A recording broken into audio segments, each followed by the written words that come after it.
Es agua viva que sacia mi sed.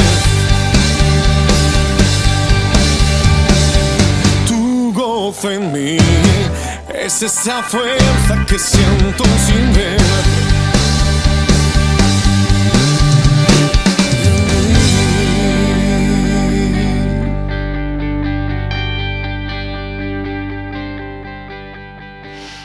Hoy es 15 de diciembre de 2019 y ya este año se fue. Como dicen en España, el pescado está todo vendido. Y es un buen momento para reflexionar, para pesar, para ver cómo ha sido para cada uno de nosotros este año, ¿no? Y yo en estas fechas suelo hacer eso, ¿no? Hacer un balance de qué ha pasado en mi vida, qué ha pasado en la vida de mi familia durante estos años, también qué ha pasado en el país, pero sobre todo de una reflexión interna, pues yo creo que es importante pararse, ¿no? Y ver, no sé si ustedes se recuerdan, las metas, los objetivos que ustedes se trazaron para este año, ¿no? Y es un buen momento de hacer ese balance, hacer ese examen y decir, aquí pinché, esto lo saqué sobresaliente, esta meta tengo que mejorar. Yo creo que ese ejercicio es bueno, ¿no? Y preguntarse por qué no cumplí, ¿no? Pero yo le digo sinceramente que el simple hecho de estar ya hoy 15 de diciembre en este lugar ya es una victoria. Amén. Es una victoria. Primero porque estamos. Y ya eso es importante. Y segundo porque estamos en casa de Dios. Tercero porque hemos alabado a Dios con este, que yo no me canso de decirlo, con este grupo de alabanza, que yo en alguna ocasión lo he llamado el AVE, el tren de alta velocidad, porque realmente te conduce raudo y veloz hasta la presencia del Señor. Y el que se quiera montar en ese tren se monta y el que no se queda allí, ¿no? Pero si te logras meterte en una de esas cabinas, pues el disfrute es grandioso. Como decía mi esposa, no nos cansaríamos de seguir adorando a Dios.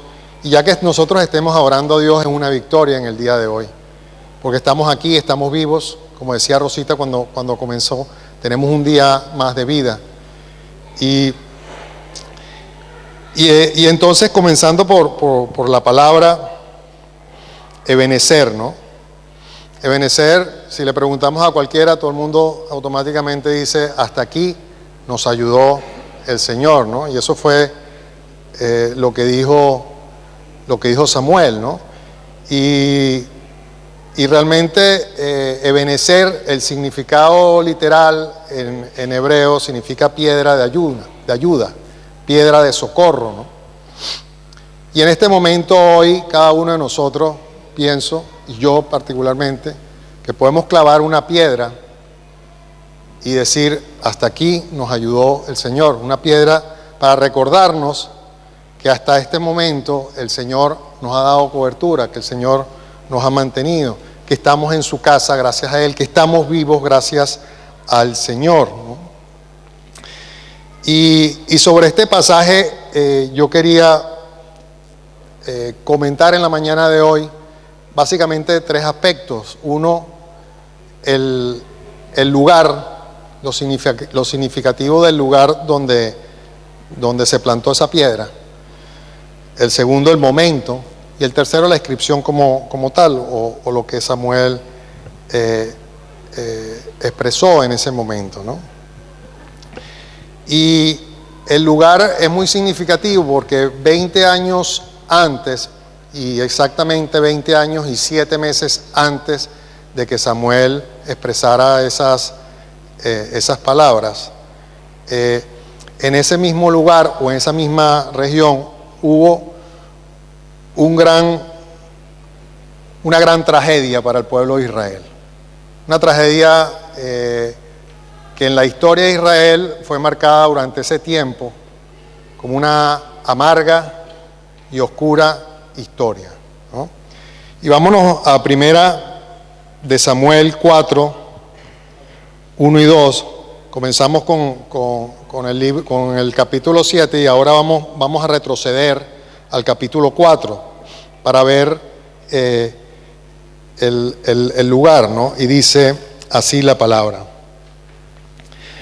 Y Samuel habló a todo Israel, porque aquel tiempo salió Israel a encontrar en batalla a los filisteos y acampó junto a Ebenezer.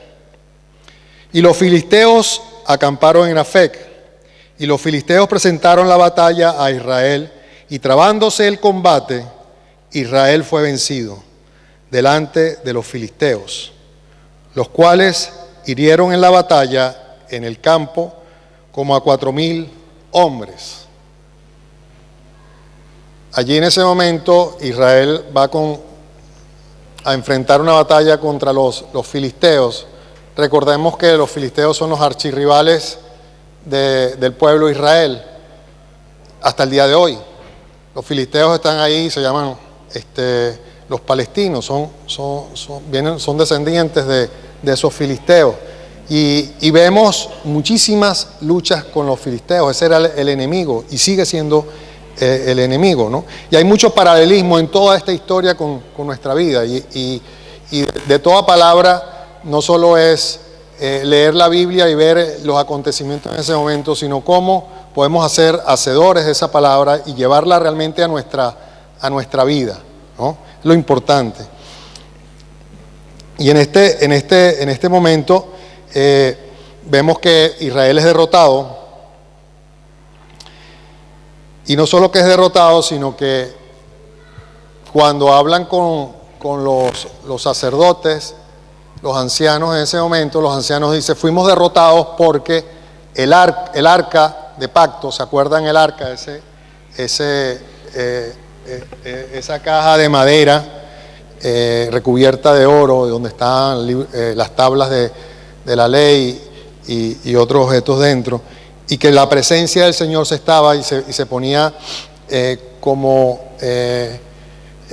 templo, como un lugar santo, ¿no? Entonces aquellos sacan la decisión de decir, hay que traer el arca porque hemos perdido la batalla, hemos perdido 4,000 hombres, y ha sido porque el arca no ha estado con nosotros, no ha estado en este lugar, ¿no? Este lugar es el mismo lugar donde Samuel después, 20 años, clava la piedra, ¿no? Y entonces traen el arca donde estaba, lo ponen allí y el pueblo se alegra, ¿no? En un momento tan difícil, porque habían perdido una batalla, 4,000 hombres habían fallecido, y traen el arca como si el arca fuera un amuleto, ¿no? Y esto es algo muy representativo, que muchas veces nosotros pensamos que la presencia de Dios es un amuleto, ¿no? Es algo que lo tenemos allí, pero realmente no es un amuleto, no es un pedazo de madera. Nosotros tenemos un Dios vivo, nosotros tenemos un Dios que no es un amuleto, un Dios que está con nosotros y que nosotros lo tenemos dentro. El Espíritu de Dios está dentro de nosotros, ¿no? Pero estos no entendían esto, sino que pensaban que teniendo el arca ya todo iba a ser, y realmente eso ofendió al Señor, ¿no? Porque vamos a seguir en 1 Samuel 4, pero vamos al 8 y 9. Porque resulta ser que cuando llega el arca, el pueblo de Israel se alegra, comienzan a hacer júbilo, hay una algarabía, y llega mucha gente de Israel a ese lugar, como para celebrar que el arca estaba allí. Y los filisteos que estaban cerca comienzan a ver todo eso lo pueden leer en el capítulo 4, pero lo avanzamos describiéndolo, ¿no? Y en ese momento los filisteos escuchan eso y dice, hay un levantamiento, vamos otra vez contra el pueblo, ¿no? Porque dicen, ¿por qué se han puesto así? Dice, no, han traído a su Dios, se han traído a su Dios. Y entonces los filisteos temieron, dijeron, ay de nosotros, que ese es el mismo Dios que puso las plagas en Egipto, las 7 plagas de Egipto, que abrió el mar, etcétera, ¿no? Y entonces vemos en el 8 y 9 que dicen los filisteos: ¡ay de nosotros! ¿Quién nos librará de la mano de estos dioses poderosos? Estos son los dioses que hirieron a Egipto con toda plaga en el desierto. Esforzaos, oh filisteos, y sed hombres, para que no sirváis a los hebreos, como ellos os han servido a vosotros. Sed hombres y pelead. Hasta ese momento, cuando hay una batalla, el que pierde la batalla es súbdito del que la gana. Y el pueblo de Israel estaba sirviendo en ese momento a los filisteos. Y los filisteos ven una amenaza y dicen: vamos contra Israel de nuevo, ¿no? Y vamos a pasar al 10 y al 11. Y dice: pelearon pues los filisteos e Israel fue vencido de nuevo, ¿no? Y huyeron cada cual a sus tiendas, y fue hecha muy grande mortandad. Pues cayeron de Israel 30,000 hombres de a pie. Y el arca de Dios fue tomada, y muertos los 2 hijos de Elí, Ofni y Finés. O sea, de Guatemala a Guatepeor. Pierden 4,000 hombres y traen el arca, siguen ofendiendo al Señor, y vuelven a la batalla, y en la batalla no solo perdieron 4, sino perdieron 30,000. Y no solo perdieron 30,000 hombres, sino que pierden el arca. Los filisteos capturan el arca y se la llevan, ¿no? Y se dice que cuando le dan a Elí, que era un sacerdote de allí, y sus hijos eran estos 2 que cuidaban el arca, que era Ofni y Finés, cuando le dan la noticia, le dicen que ha habido tal mortandad, que se ha perdido la guerra, y además que han perdido el arca y que han matado a sus 2 hijos. Este hombre, que ya tenía 98 años, estaba sentado, ya prácticamente no veía, y era bastante pesado. Se va para atrás, se cae, se golpea la cabeza y se desnuca. Y no solo la tragedia llega ahí, sino que le dan la noticia a la nuera de Elí, a la esposa de Finés, que estaba encinta, y la mujer del impacto da a luz un niño y le pone por nombre Icabod. Icabod significa sin gloria. Y eso lo podemos ver en 1 Samuel 4:21. Y dice: y llamó al niño Icabod, diciendo: traspasada es la gloria de Israel, por haber sido tomada el arca de Dios, y por la muerte de su suegro y de su marido. Eso es lo que dice la mujer. Antes de morir le pone nombre y le pone eso. Y esas palabras de esa mujer marcaron, o esa situación marcó al pueblo durante 20 años y 7 meses. Y durante ese tiempo el pueblo de Israel vivió sin gloria. ¿Y qué es gloria, no? Y yo decía, bueno, lo contrario de Icabod, que es un nombre, una palabra hebrea, es gloria. Gloria es kabod. Si le pones el prefijo i, se convierte Icabod, es sin gloria, ¿no? Y entonces gloria es, yo buscaba en el diccionario bíblico y decía: gloria es honor, es alabanza, es estima. Son las cualidades que producen ese honor, esa admiración, ¿no? Es también brillo, es esplendor, es todo lo que emana de un ser que ilumina, que es radiante a todo lo que lo rodea. Eso es kabod, ¿no? Y en ese tiempo Israel perdió toda gloria, ¿no?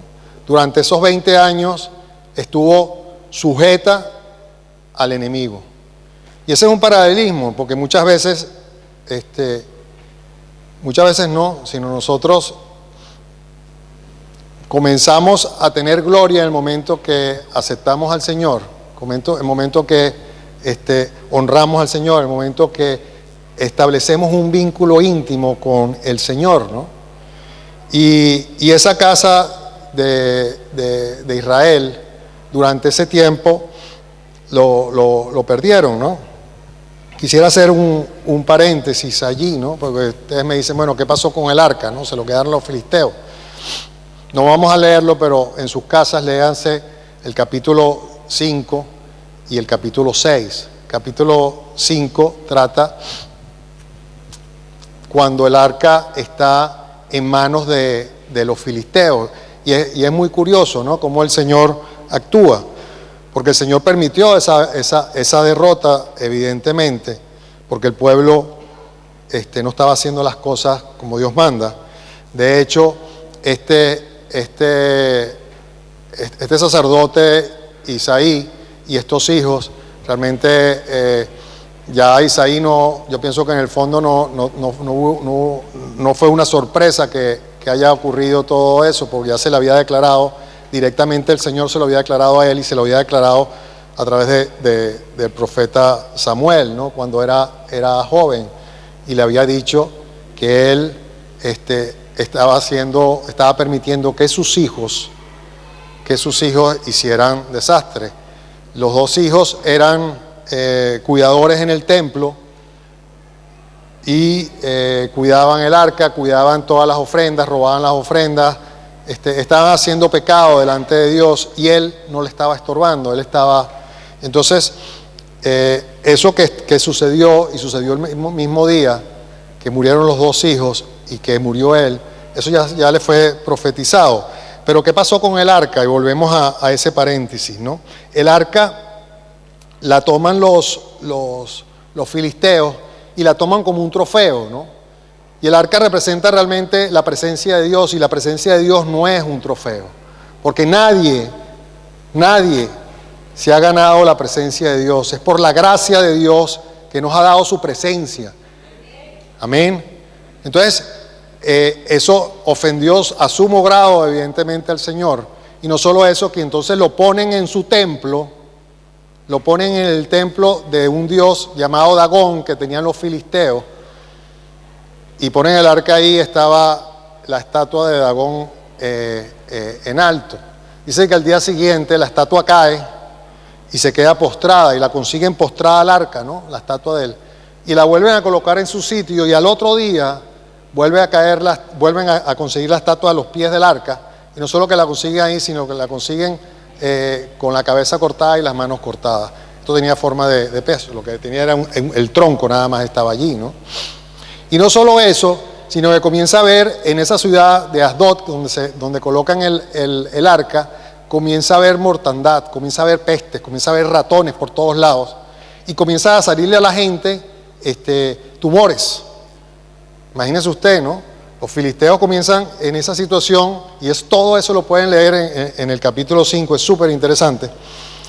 Y comienza, y la gente, los filisteos comienzan a desesperarse. Estaban en esa ciudad, y esa ciudad, las otras ciudades no pasaba nada, pero en esa ciudad era un desastre. Todo el mundo, el que no se moría, le comenzaban a salir tumores. Entonces dijeron, no, saca esta arca de aquí y mándala al otro pueblo. Y la mandaron a otro pueblo, a Gat, otro pueblo filisteo, y en el otro pueblo pasa lo mismo. Y entonces los del pueblo comienzan a desesperarse y la pasan a otro pueblo, y a Ecrón, y la pasan a Ecrón, y en Ecrón pasa exactamente lo mismo, ¿no?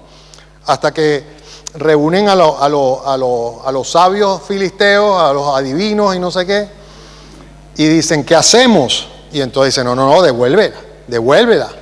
Devuelve esa arca a los israelíes, porque si nos está diezmando, ¿no? Y entonces dice, bueno, pero ¿cómo la devolvemos, no? Y la devuelven con una ofrenda de expiación. Así, bueno, hemos ofendido a ese Dios, pues vamos a devolver a ese Dios, y vamos a devolverlo con... Entonces se les ocurre, porque habían 5 príncipes de Filistea, de los filisteos, por cada una de las ciudades donde reinaba cada uno de los príncipes, colocaron un ratón de oro y colocaron un tumor, la figura de un tumor de oro también, en una caja junto al al arca, ¿no? La pusieron en una carreta con 2 vacas y dijeron, nadie puede llevarla allí, que se vaya, que las 2 vacas comiencen a andar todo recto hasta que llegara al primer pueblo, al primer pueblo de Israel, ¿no? Y el primer pueblo se llamaba Bet-Semes. Y en este pueblo cometen un sacrilegio muy grave porque se alegran de que haya llegado el arca, agarran las maderas de la carreta y hacen holocausto con las pobres vacas, pero abren el arca y abren la presencia, o sea, abren y claro, se dice que el Señor se ofendió porque ya muchas veces desde Moisés dice que nadie verá el rostro del Señor, ¿no? Y hay también una gran mortandad allí, ¿no? Y duró 7 meses el arca con los filisteos. 7 meses, ¿no? Y después de allí de Bet-Semes pasa a otro pueblo y ponen el arca de allí. Y desde que llegó a ese pueblo el arca, de vuelta, pasaron 20 años. Fueron 20 años que realmente el pueblo vivió sin gloria. Eran como zombies. Estaban sirviendo al enemigo. Y estaban allí con un ánimo decaído. Comenzaron a hacerse dioses por todos los sitios. ¿Y qué aprendemos de todo esto, no? En 1 Samuel, ya lo dice, 1 Samuel 7:2 dice, desde el día que llegó el arca a Kirat Jearim, pasaron muchos días, 20 años, y toda la casa de Israel lamentaba en pos de Jehová. Se habían realmente apartado. De todas estas derrotas, pareciera que ya sabemos que Samuel, en el capítulo 7, donde comenzamos, clavó la piedra de Ebenezer en ese lugar, ¿no? Y por eso la primera parte de esto era determinar el lugar, ¿no? Fue un lugar de dolor, fue un lugar de derrotas. Muchas veces nosotros en nuestra vida tenemos baches, tenemos derrotas, tenemos revolcones, tenemos caídas. Y quizás la primera opción es pensar, borrar de la memoria todo lo malo que me ha ocurrido. Y realmente yo estoy convencido de que no podemos borrar las cosas malas que nos han pasado, sino tenemos que recordarlas. Recordarla no como una esclavitud, sino recordarla para poder realmente apreciar y darle la gloria a Dios y poder decir, Ebenezer, hasta aquí nos ayudaste.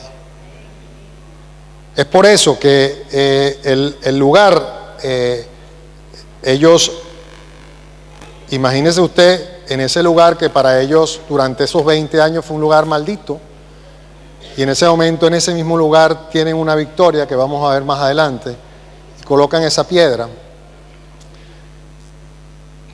Y para ellos ese lugar era como llegar a un sitio donde habían sido no solo aplastados, sino lo siguiente, habían sido derrotados. Era el principio de un tiempo muy oscuro del pueblo, de muchas aflicciones, y recordarían ese tiempo, ¿no? Pero esto nos tiene que inspirar, y les inspiró a ellos para un agradecimiento profundo de todo ese tiempo, ¿no? En 1 Samuel 7, del 3 al 6, vemos que fue un lugar de derrota, pero también fue un lugar de un nuevo comienzo, fue un lugar de arrepentimiento. Vamos a leer 1 Samuel 7, del 3 al 6. Y dice, habló Samuel a toda la casa de Israel, diciendo, si de todo vuestro corazón os volvéis a Jehová, quitar los dioses ajenos y a Astarot de entre vosotros, y preparad vuestro corazón a Jehová, y solo a él servid, y os librará de la mano de los filisteos. Entonces los hijos de Israel quitaron los Baales, los Astarot, y sirvieron solo a Jehová. Y Samuel dijo: reunid a todo Israel en Mizpa, y yo oraré por vosotros a Jehová. Y se reunieron en Mizpa, y sacaron agua y la derramaron delante de Jehová, y ayunaron aquel día. Y dijeron allí: contra Jehová hemos pecado. Y juzgó Samuel a los hijos de Israel en Mizpa. Mizpa significa atalaya, torre de vigilancia. Ese fue un lugar muy importante donde todo el pueblo cambió. Fue el principio de una nueva etapa para el pueblo de Israel. Fue decir: he sido derrotado en este lugar, pero aquí yo me arrepiento, quito todo aquello que sea un obstáculo con Dios, todos esos dioses, todos esos baales, y sirvo al Señor con ahínco, ¿no? Y fueron convocados para eso, para arrepentirse, para confesar sus pecados, para deshacerse de esos falsos dioses, ¿no? Y si en un momento determinado nosotros durante todo este año y en esa reflexión que yo les compartí al principio, sentimos que hay algo en lo cual estamos fallando, hay algo que está interponiéndose entre el Señor y uno, hay que arrepentirse, ¿no? Porque cuando uno se arrepiente, definitivamente uno le está quitando las llaves al enemigo. ¿Sabe lo que le digo? Si usted se arrepiente, ya el enemigo, pero arrepentimiento genuino, ya el enemigo no tiene obra con usted, no tiene parte con usted, porque usted se ha arrepentido y usted se ha vuelto al Señor, y eso fue lo que hizo el pueblo allí, ¿no? Y esta es una gran lección para nosotros, pues son ciertas claves importantes que las hemos repetido y las sabemos, pero es bueno en este fin de año, yo decía, recordar todas estas cosas, pues quizás esto lo ha leído usted cientos de veces o más, pero es un buen momento para eso, ¿no? Cuando nosotros atacamos al pecado con valentía, el Señor nos respalda y el Señor ataca a nuestros enemigos. Y ese tiempo muchas veces es doloroso, ¿no? Ese tiempo de reconocer, ese tiempo de esas aflicciones, ¿no?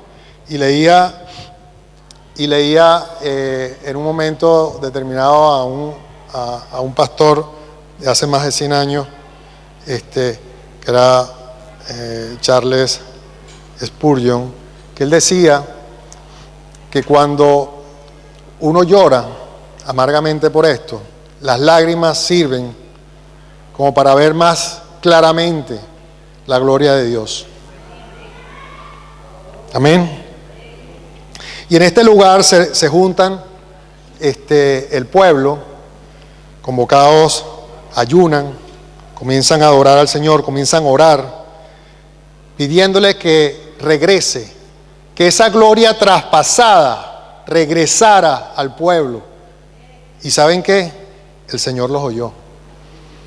El Señor los oyó. Gracias a Dios. Y cuando usted con ahínco se acerca al Señor y con ansias lo busca, y con ansias se arrepiente, y con arrepentimiento genuino lo busca, el Señor responde. Y el Señor ata a ese enemigo, y el Señor ata a esa fortaleza, y el Señor ata y destruye ese muro, y abre esa puerta. Y fíjese y ahora vamos a la segunda parte, que es el momento importante, ¿no? Y lo leemos en 1 Samuel 7, el 8 y el 9. Y dice así: entonces dijeron los hijos de Israel a Samuel: no ceses de clamar por nosotros a Jehová nuestro Dios, para que nos guarde de la mano de los filisteos. Y Samuel tomó un cordero de leche y lo sacrificó entero en el holocausto a Jehová. Y clamó Samuel a Jehová por Israel, y Jehová lo oyó. Gloria a Dios. Y esa parte es interesante porque los filisteos estaban muy cerca. Yo imagino que los pueblos estaban relativamente cerca. Y imagínense todas las tribus de Israel reunidas ahí en Mizpa, un gentarral allí, todo el mundo adorando, todo el mundo con aquella fuerza. Los filisteos se enteran de esto y dicen, nada, estos van a por nosotros, este es un levantamiento en pura regla. Y en ese momento dicen, vamos a atacarlos, vamos a atacar a los israelíes, ¿no? Fíjese usted, ¿no? O sea, ahí vemos un poco la esencia del filisteo, ¿no? Un pueblo que está adorando, que no estaba adorando con espadas, no estaba adorando, no tenía la intención en ese momento de ir contra los filisteos, y fueron contra ellos, ¿no? Y entonces vamos a ver qué es lo que sucede en 1 Samuel 7, del 10 al 11. Dice, y aconteció que mientras Samuel sacrificaba el holocausto, los filisteos llegaron para pelear con los hijos de Israel, mas Jehová tronó aquel día con gran estruendo sobre los filisteos y los atemorizó, y fueron vencidos delante de Israel. Y saliendo los hijos de Israel de Mizpa, siguieron a los filisteos, hiriéndolos hasta abajo de Bet-car. ¿Ustedes saben lo que significa Bet-car? Hasta abajo de la casa del Cordero. Entonces usted se imagina, y imagínese la imagen, está el pueblo allí, está Samuel colocando ese cordero lechal sobre un holocausto, sobre un fuego. Ese fuego va quemando, y en la misma medida de que va subiendo el humo al cielo, el Señor responde. Y aquella gente que no estaba preparada en ese momento para pelear, el Señor los defiende y van a por ellos. Con un gran estruendo, claro, los filisteos van a atacar, y cuando van a atacar sienten un trueno arrasador y vamos, quedaron knockouts ahí, quedaron desconcertados y temerosos huyen, ¿no? Porque dicen, ¿qué vendrá estos? Y el pueblo va y destruye a los israelíes, a los filisteos. Dice, hiriéndolos hasta debajo de la casa del Cordero, ¿no? Y esto también es un simbolismo de nuestra realidad, ¿no? Nosotros nunca podemos triunfar si no es con el Cordero. Amén. El Señor Jesucristo, el que nos ha dado a nosotros la victoria. Él es el que sigue siendo nuestro intercesor, que sigue siendo nuestro abogado.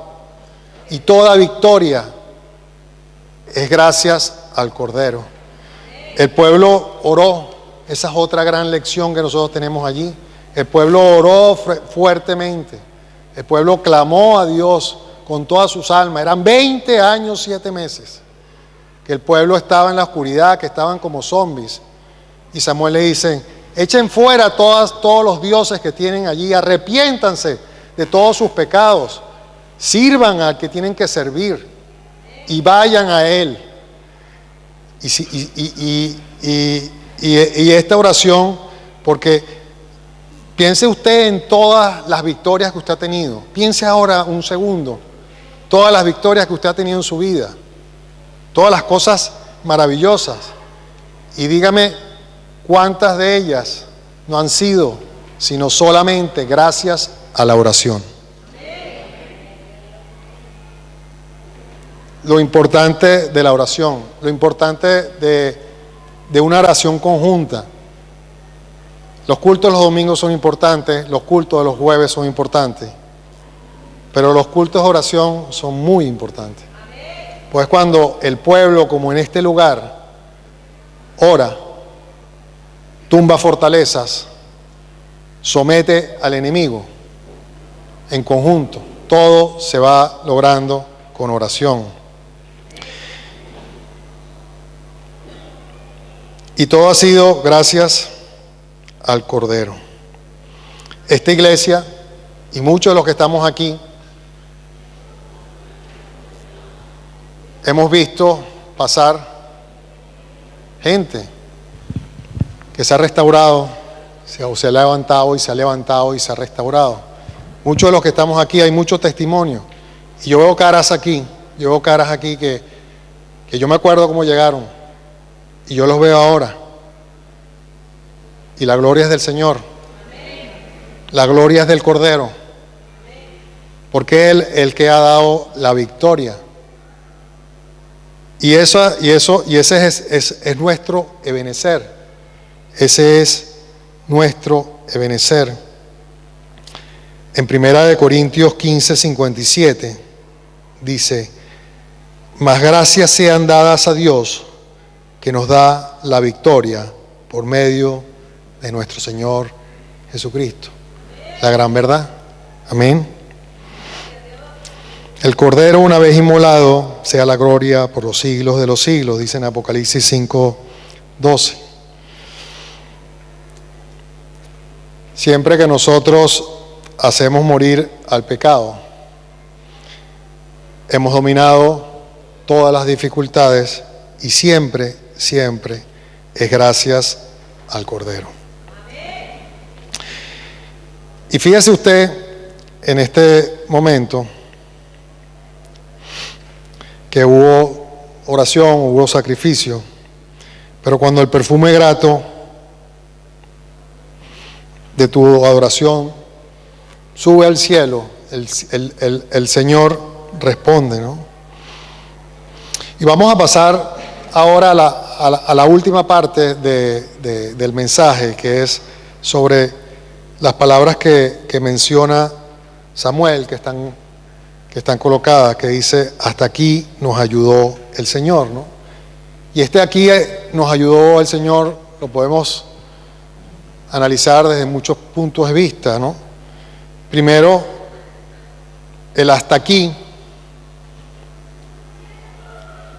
nos hace pensar en ver hacia atrás, ¿no? En ver el pasado, en ver en retrospectiva, en ver por el espejo retrovisor y declararlo de esa manera, ¿no? Y aquí ha sido, como decía antes, a pesar de las derrotas, a pesar de las victorias, a pesar de los tiempos de necesidad, a pesar de los tiempos de abundancia, a pesar de los desiertos, a pesar de las praderas floreadas de primavera, a pesar de la enfermedad, a pesar de la salud, a pesar de las tribulaciones, a pesar del triunfo, a pesar de todo, ¿no? Nosotros podemos decir hasta aquí. Por eso es importante valorar lo que hemos pasado, valorar de dónde nos ha sacado el Señor, valorar de dónde hemos salido, valorar todas las cosas. Cuando uno está en una cumbre, es muy bonito el panorama, pero también es bonito ver el camino pedregoso, polvoriento, inclinado, y el esfuerzo que tuviste y las caídas que tuviste y cómo te levantaste o te levantó el Señor. Entonces eso es una forma de que cada uno de nosotros tenemos que clavar hoy esa piedra y decir hasta aquí y ver hacia atrás, ver qué ha pasado con nuestra vida, y no solo en este año sino mucho más allá, y valorar ese benecer, valorar esa ayuda que nos ha dado el Señor con su propia magnitud y su propia profundidad, ¿no? Pero también hasta aquí lo podemos ver cara al futuro, porque definitivamente la vida no se acaba hoy, sino que hoy comienza, hoy resplandece, hoy renace, y hoy es el primer día del resto de nuestra vida, con lo cual hasta aquí significa que el Señor hasta aquí nos ha ayudado y sabemos y confiamos y tenemos la certeza de que a partir de aquí nos seguirá ayudando. Amén. Porque este no es el final y todavía queda mucho recorrer. Y quizás si fuéramos muy optimistas diríamos, es que de aquí en adelante va a ser todo un jardín y todo va a ser una pradera de flores en primavera. Pues no. Pues usted mira para atrás y habrá visto su vida, piedras, caídas, pero ve para adelante y va a haber también aflicción. Ya el Señor nos lo dijo, tendréis aflicción. Y va a haber aflicción, va a haber derrotas, va a haber caídas, va a seguir, pero también va a haber triunfos. También van a haber victorias. Va a ser fácil, no, pero es una carrera, es un maratón, no es una carrera de velocidad. Y no se acaba aquí la cosa. Porque van a haber enfermedades, van a haber achaques. El cascarón, el cuerpo, va cada vez poniéndose más viejo. Y es ley de vida. Y vendrá la muerte. Pero en la muerte podremos colocar otra piedra de benecer y decir, hasta aquí nos ayudó el Señor, pero nos seguirá ayudando porque iremos al cielo. Gloria a Dios.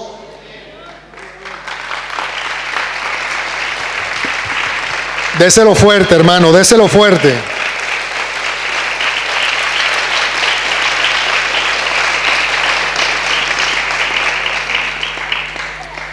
Y tenemos una promesa que quisiera leerla en Josué 1:5, que dice, nadie te podrá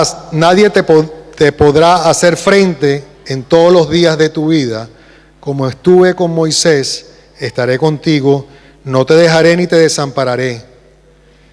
Tenemos un reto por delante y este año es un año de múltiples formas más desafiante para nosotros como personas, para esta iglesia y para la iglesia Rey de Reyes, para esa fusión, ¿no? Tenemos un reto muy grande y tenemos que estar muy abiertos. Por eso yo le decía que no podemos esperar al 31 de diciembre a las, a las 11:30 para comenzar a hacer una lista de metas, de objetivos, ¿no? Tenemos que comenzar con tiempo, tenemos que reflexionar cómo ha sido, qué estamos haciendo mal. Siempre yo digo y le digo a las muchachas, si sigues haciendo lo que estás haciendo, vas a seguir obteniendo los resultados que estás obteniendo. Nosotros nos ponemos para el año que viene nos ponemos las metas y siempre son las mismas: bajar de peso, aprender inglés, dejar de fumar algunos, no, mentira. Y siempre son las mismas metas, ¿no? Y llegamos al 20 de enero y ya se nos hace muy cuesta arriba el gimnasio, la dieta, el no sé qué, el bajar de peso. Al final nunca nos anotamos en las clases de inglés o no vamos. Y es así, y tenemos que cambiar esa actitud, tenemos que buscar la manera de que sean metas más profundas, que sean objetivos más claros, y no solo objetivos y metas más claras, sino que también nosotros podamos poner las cosas a los pies del Señor, ¿no? Después, la última parte de lo que decía Samuel en Ebenezer, decía, nos ayudó Jehová. Y realmente tenemos que estar tan agradecidos, como decía Rosita al principio, y la primera canción que cantábamos era sobre agradecimiento, ¿no? Y que realmente es gracias a Dios, ¿no? Pero gracias a Dios, no sentándonos en el sofá para que Dios haga las cosas. Porque si leemos esta historia y la vemos con profundidad, vemos que el Señor atemorizó al pueblo de los filisteos cuando fueron en esta última vez, el capítulo 7, contra el pueblo de Israel. Los atemorizó, pero fue el pueblo de Israel que siguió tras de ellos. Dice que los siguieron a ellos y fueron con espada y los destruyeron. ¿Qué significa eso? ¿Que fue por la fuerza de Israel que destruyeron? No, porque siempre el Señor es el que nos da la fuerza, el Señor es el que nos abre las puertas, es el Señor el que realmente nos da la sabiduría. Y aunque ellos vayan, porque no es esa petición de decir, Señor, dame el trabajo y te quedas en tu casa esperando que te llamen, no. Es una fe activa. Y estos aplicaron una fe activa, estos fueron detrás.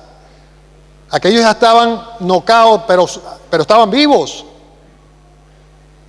Cuando se les fuera el susto, iban a ir otra vez a por ellos. Pero los israelíes fueron detrás de ese pueblo y los destruyeron a espada. Los destruyeron a espada. Y así dice, ¿no? Y lo destruyeron, y dice, hasta abajo de Becar, hasta abajo de la casa del Cordero, ¿no? Dijeron así, ¿no? En el 11 dice, 7:11 dice, y salieron los hijos de Israel de Mizpa, siguieron a los filisteos, hiriéndoles hasta abajo de Becar. El Señor defiende realmente nuestra causa, ¿no? Él es el que nos da la fuerza, el que nos da la sabiduría. Este año para mí ha sido un año intenso, muy intenso. Y la pila, como digo yo, la pila de años que tiene uno, al final se le hacen las cosas más cuesta arriba, ¿no? Igual cuando uno tendría 25 años, pues hacerse todos estos viajes que yo me estoy haciendo es quizás bien, pero pasar 12 horas en un avión y llegar a las 7 de la mañana a un sitio y comenzar a trabajar a las 9, como si no hubiera pasado nada, como si hubieras dormido, y así al día siguiente agarrar otro avión y irte a otra parte, ha sido duro. Y yo le doy la gloria a Dios porque yo sé que no es mi fuerza, yo sé que no es mi sabiduría, yo sé que es el Señor, es el que me da la fuerza. Y este año ha sido un año difícil a nivel climatológico, a nivel mundial, a nivel agrícola, a nivel mundial ha sido muy difícil. Y yo estoy en una actividad que se dedica a vender insumos a la agricultura, con lo cual cuando la agricultura no está bien, pues por ende la industria que vende insumos a la agricultura no debería estar bien. Y este año no ha sido mal, ha sido un año, para lo que ha sucedido y para cómo están otras empresas, ha sido muy bien. Y yo le doy la gloria a Dios, porque Él no es por mi fuerza, no es por mi sabiduría, no es por mi conocimiento ni por mi experiencia, sino yo a veces flipo porque no sé cómo estoy haciendo lo que estoy haciendo, no lo entiendo. Desde el punto de vista de mente racional, no es entendible, pero la única forma de entenderlo es porque el Señor está ayudándome. Porque yo puedo colocar y coloco esa piedra de Benecer, hasta aquí me ha ayudado el Señor. Esa piedra de ayuda, esa piedra de socorro que siempre tenemos que recordar. Y estar agradecidos en todo tiempo, ¿no? En Primera de Samuel, ya estoy acabando, Primera de Samuel 7, del 13 al 15, dice, y así fueron sometidos los filisteos, y no volvieron más a entrar en el territorio de Israel. La mano de Jehová estuvo contra los filisteos todos los días de Samuel. Fueron restituidas a los hijos de Israel las ciudades que los filisteos habían tomado a los israelitas, desde Ecrón hasta Gat. E Israel libró su territorio de mano de los filisteos, y hubo paz entre Israel y los amorreos, y el amorreo, y juzgó Samuel a Israel todo el tiempo que vivió. que Samuel fue el último juez que tuvo el pueblo de Israel, ¿no? Aquí vemos que cuando uno se arrepiente, cuando uno se pone a cuentas con el Señor, y es un buen momento de ponernos a cuenta con el Señor, de arrepentirnos de aquello que no hemos hecho bien, por eso de allí la reflexión. El Señor realmente responde y el Señor te restituye, que fue lo que hizo con el pueblo. Fueron 20 años, 7 meses, donde el pueblo estuvo en oscuridad, estuvo en un crujir de dientes, como dice en la Biblia siempre. Pero el Señor restituyó cuando la gente se postró, cuando la gente adoró, cuando la gente se arrepintió, cuando la gente sacó de su vida todo aquello que era un abismo entre el Señor y ellos. Cuando dejaron de vivir sin gloria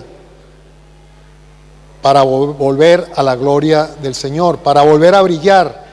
Y usted y yo tenemos que brillar, hermanos, pues somos hijos del Rey, tenemos que brillar.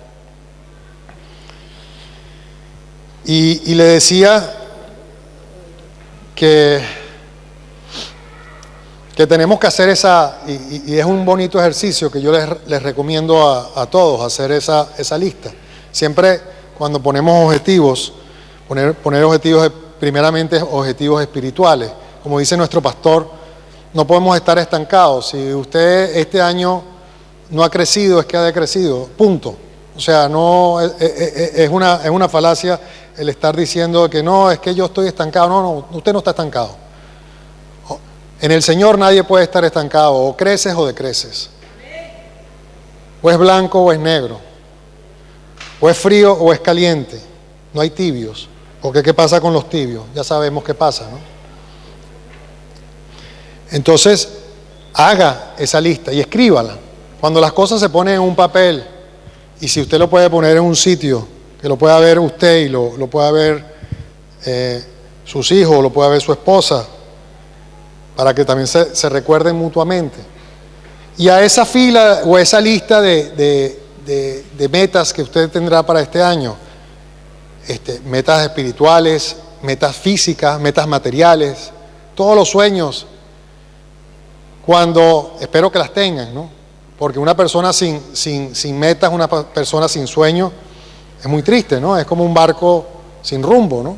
Cualquier puerto es bueno, cualquier lugar donde usted llegue, pero ya usted no está viviendo, usted está sobreviviendo. Y muchas veces yo hablo con personas y veo que no viven, sino que sobreviven. Están conformándose con que pase el tiempo y que puedan cubrir ciertas necesidades. Eso no es vivir, eso es sobrevivir. Cuando usted tiene metas claras y usted va por ellas, pero ¿cómo usted va a ir a por ellas? Entonces no haga solamente una lista de cosas. Ponga al lado todas las cosas que son un obstáculo para que esa meta se cumpla, que usted ya lo sabe. Tony acaba de cumplir años esta semana, 36, ¿no? 36 años ha cumplido. Durante esos 36 años, Tony, seguramente que sabrás qué metas te has puesto y qué no has cumplido. Y cada uno de nosotros igual. Y sabemos durante esos 36 años qué cosas no tenemos que hacer para poder cumplir las metas.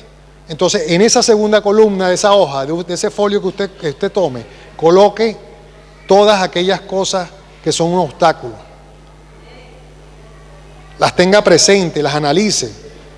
No busque excusas, hermano, las excusas no existen. Las excusas no existen. Si usted se pone a profundizar, dice, no, es que yo llegué tarde porque es que la lluvia, porque es que el sol, porque es el tráfico. No, llegó tarde, punto. Y no hay excusas. Igual sucede allí. Coloque realmente a conciencia cuáles son sus... Y después coloque una tercera columna. ¿Qué voy a hacer yo? ¿Qué voy a hacer yo para eliminar esos obstáculos? Y esa es la lista que usted le tiene que poner al Señor. Porque si usted lo deja con la primera columna, solamente las metas, son sueños, son utopías, son cosas que usted va a querer hacer y no lo va a hacer nunca. Ponga en la segunda columna qué cosas realmente usted y yo son un obstáculo y que ya sabemos o que preveemos. Habrán algunas que serán nuevas, que serán sorpresas, y para el año que viene las pondremos allí si no hemos cumplido nuestra meta. Pero póngala, porque esa tercera columna Lo que va a hacer es el plan de acción suyo. Es el plan de acción. Yo quiero hacer esto, yo quiero crecer, quiero servir. ¿Y qué es lo que me está impidiendo a mí servir en la casa de Dios? Póngale ese obstáculo y analícelo bien y vea cómo, en la tercera columna, vea cómo usted va a destruir ese obstáculo. Usted verá que el 31 de diciembre del 2020, esa lista será mucho más provechosa. Porque eso, si usted lo pone en manos del Señor y hace lo que hicieron el pueblo de Israel en Mizpa, usted podrá colocar el 31 de diciembre del 2020 otra piedra y dirá: hasta aquí me ha ayudado Jehová. Amén. Gloria a Dios.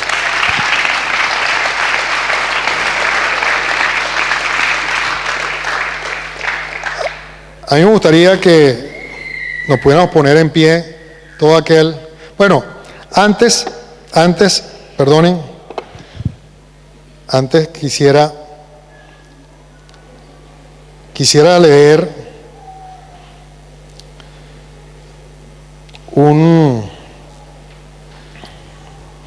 como una biografía de una persona, y no le voy a decir el nombre hasta el final, para que veamos, porque usted dice: no, es que yo he tenido muchas derrotas, es que mis sueños no se han cumplido porque he caído. Yo le voy a leer lo que le sucedió a una persona durante toda su vida y después le diré quién fue. Esta persona, este hombre, a los 7 años comenzó a trabajar porque no tenía más remedio, porque tenía que ayudar y sustentar a su familia, porque su familia se había quedado inclusive sin casa, ¿no? A los 9 años su madre murió. Ya a los 22 años él fracasó en un negocio. A los 23 fue derrotado en las elecciones de legislador y no pudo entrar ese mismo año, no pudo entrar a la Facultad de Derecho. A los 24 años se declaró en bancarrota y pasó 17 años pagando deudas a sus amigos. A los 25 años fue derrotado nuevamente en las elecciones legislativas. No estoy hablando de Pedro Sánchez, ¿no? A los 26 años, cuando estaba a punto de casarse, su novia se murió. A los 27 años se enfermó gravemente tras una crisis nerviosa y pasó 6 meses en cama. A los 29 años fue derrotado en las elecciones para representante del Estado. A los 31 pudo formar parte del colegio electoral, pero no lo formó. A los 34 fue derrotado en las elecciones al Congreso. A los 37 fue derrotado nuevamente en las elecciones al Congreso. A los 39 fue derrotado por tercera vez en las elecciones al Congreso.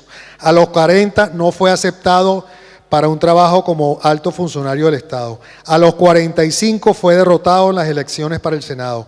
A los 47 fue derrotado en las elecciones para vicepresidente y no obtuvo ni siquiera 100 votos. A los 49 años, una vez más, fue derrotado en las elecciones para el Senado. A los 51 años fue elegido como el 16º presidente de los Estados Unidos de América. Ese fue Abraham Lincoln. Imagínese usted la primera vez que este hombre fue derrotado. Este hombre es un ejemplo y se dice que es uno de los mejores presidentes, o fue uno de los mejores presidentes que ha tenido Estados Unidos. Y fue un hombre muy sabio, pero fue un hombre muy resiliente, que es la palabra de moda hoy en día, que la resiliencia significa el levantarse después de una derrota. Y nosotros tenemos que fortalecer esa resiliencia en nuestra casa, en nuestras vidas. Y hermano, no desista de su sueño. Persista ante el fracaso, que fue lo que hizo Abraham. ¿Usted sabe por qué? porque Dios está de su lado. Y si usted para el carro y no insiste, y después de una derrota usted se echa para atrás y me cambio, usted está dejando la oportunidad de tener la bendición que el Señor tiene para usted, y Él quiere que se esfuerce y sea valiente. Gloria a Dios.